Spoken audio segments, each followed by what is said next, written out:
दुनिया भी पिछले जख्मों को भरने की कोशिश कर रही थी कि तेहरान से आने वाली ये खबर ने पूरी दुनिया को सकते में डाल दिया।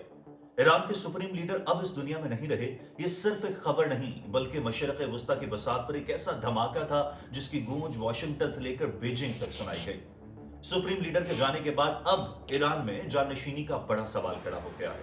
क्या ईरान के अंदरूनी हालात काबू में रहेंगे या ताकत की जंग शुरू होगी?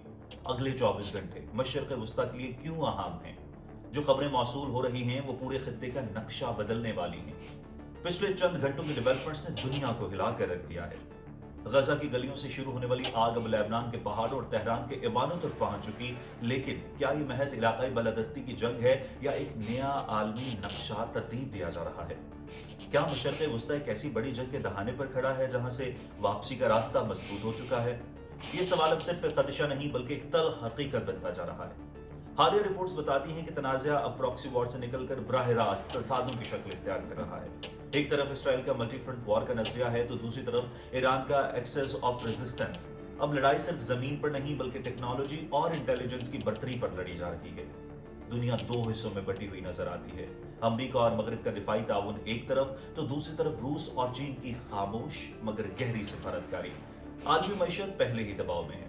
आने वाले चंद हफ्ते फैसला कुन हैं। क्या आलमी बरादरी टू स्टेट सोल्यूशन या किसी मुस्तकिल जंगबंदी पर इत्तफाक कर पाएगी या फिर हम तारीख की इस सबसे बड़ी नाकामी के गवाह बनेंगे जहां सिफारतकारी बारूद के शोर में दब कर रह गई। सवाल अब ये नहीं कि बदला लिया जाएगा या नहीं, सवाल ये है कि क्या अब सिफारतकारी के तमाम दरवाजे हमेशा के लिए बंद हो चुके?